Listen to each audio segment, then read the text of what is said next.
Why you can quit your job after learning dividend investing. Are you tired of your 9-to-5 job?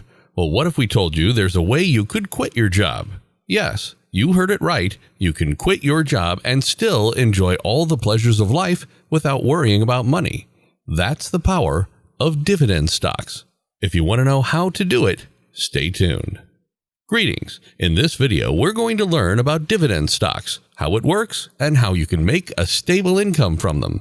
But before starting, like, share, and subscribe to this channel so we can inform you even more. Every investor aims to have a stable income and a good retirement fund. Both benefits are possible with dividend funds. But before investing, you should know how dividends work, their type, and potential dividend stocks in the market. Dividends are not something that will make you rich overnight. It is a time-consuming process that requires patience. What are dividends? Well, dividends are periodic sums of earnings paid to stockholders regularly. Dividends aren't paid on all stocks. A corporation pays dividends to its stockholders to distribute profits to them. They're one of the ways stock investors can profit from their investments. So why do companies do that? When you buy a share of stock from a company, you are in practicality becoming one of the owners of that company. As a result, the company will usually share a portion of its profits with you. The profit share depends on the number of shares you have bought and the company's paying policy. However, not all companies pay dividends. If you're interested in making investments primarily for dividends, you should pick dividend stocks. A dividend is paid per share of stock. So if you own 30 shares of a corporation and it pays $2 in cash dividends a year, you will get $60 annually. What drives dividend stocks? Let's examine a case in point. Consider purchasing 100 shares of a corporation for $10 each, with each share paying a 30-cent annual dividend. If you invested $1,000, you would earn $30 in dividend payments over a year. This equates to a 3% yield. Now, that's just an example. For many people, it's not possible to invest $1,000. So you should start with as little as $10 per month, reinvest the earnings, and eventually increase the investment to $100 a month. The more dividends you own, the greater profit you will get. And eventually there'll come a time when you will earn thousands of dollars per year. Before investing, you need to see what types of dividends a company offers. Dividends of various kinds. Usually, a company's common stock is used to pay dividends. A firm has a variety of dividend options that it might distribute to its shareholders. Cash dividends, dividends on stocks, programs for reinvesting dividends or DRIPs, additional dividends, and preferred dividends. Although most U.S. companies pay dividends every 3 months, some also do so every month or every 2 months. The board of directors' approval is required for each dividend. The corporation will then announce the payout date, dividend amount, and ex-dividend date. Businesses with a proven track record of paying out profits as dividends to their shareholders are referred to as dividend stocks. These companies are well known and respected in their respective industries. Because they are well established and have already hit their maturity peak, the stocks of these companies have lower growth potential than other rising stocks on the market. When discussing dividend equities, 2 primary subcategories should be taken into account: dividend growth stocks and high dividend stocks.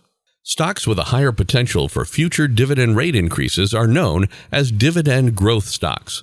Contrarily, high dividend stocks are those that currently pay out a high rate of dividends to shareholders but may or may not grow the dividend rate in the future. After understanding what dividend stocks are, it's time to quickly review some of the prime reasons why a potential investor should think about purchasing them. Excellent source of passive income. As we've already seen, dividend stock corporations continuously offer high dividend stocks and regularly share its profits with all of its shareholders. This provides individuals with a consistent source of income that is comparable to the interest they would receive from saving money for a longer period. In the same way that a bond offers guaranteed returns on investments, dividend stocks do the same to make sure that money is put where it should be. They pose a far lower risk than others. Even in the event of a rapid market crash or decline in a single event, high dividend stocks retain their value. They are hence secure in comparison to other growth stocks. The best thing about dividend stocks is that they recover their value amid volatile market swings, making them a dependable choice for capital protection for risky investors. When these equities are included in the portfolio, the risk potential is adequately diversified.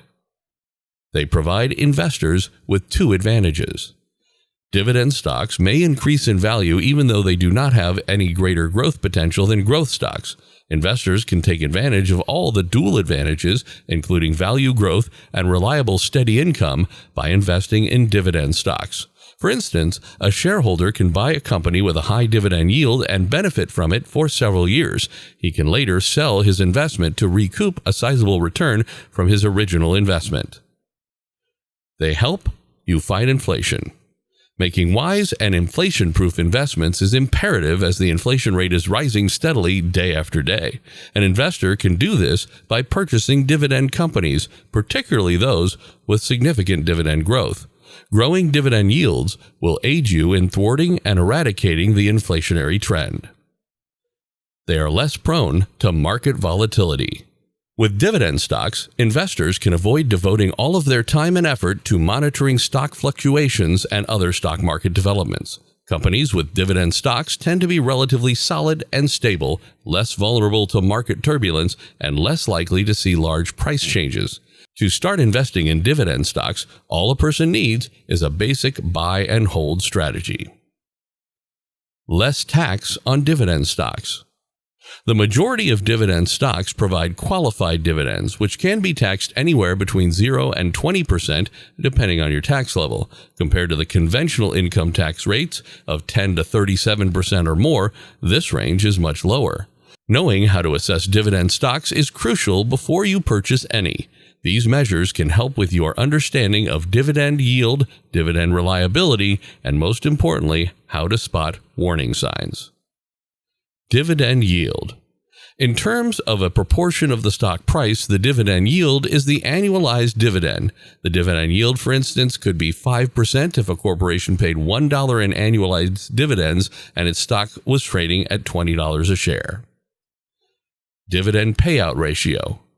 The dividend payout ratio measures how much of a company's earnings go toward paying out dividends. If a company has a net income of $1 per share and pays a dividend of 50 cents per share, the payout ratio would be 50%. Cash dividend payout ratio. This measures the dividend as a proportion of the company's free cash flow, which is operating cash flow's fewer capital expenditures. This metric is important because GAAP net income is not a cash measure, and because a company's earnings and free cash flow can vary greatly from one quarter to the next due to a variety of non-cash expenses. Total return. This includes dividend payments as well as stock price growth. For instance, if you invest $10 in a stock that rises in value by $1 and yields a 50-cent dividend, your total return would be 15% on the $1.50 you've acquired. Earnings per share, or EPS. This statistic compares the profits of a firm to the price per share. The best dividend stocks are those whose companies have demonstrated a consistent capacity to enhance earnings per share and, consequently, dividends over time. To sum up, before you consider quitting your job, wait to have a stable income from dividend stock. Make sure your emergency funds have been set up. Don't take more than 4% of your savings every month to invest in stocks. Also, make sure your debt is as low as possible. High credit card debt or any other type of debt is not good for your portfolio. Before investing, try to get as much knowledge of the stock market as possible. Try to invest in dividend stocks from different companies. It can help you establish a diversified portfolio. You can find a list of high-paying companies on websites like Motley Fool, Investopedia, and Forbes. Always do your homework and invest according to your goals. Well, this ends our video for today. Share with us if you have any advice or a stock that can help. Like, share, and subscribe to find out more. See you in the next video.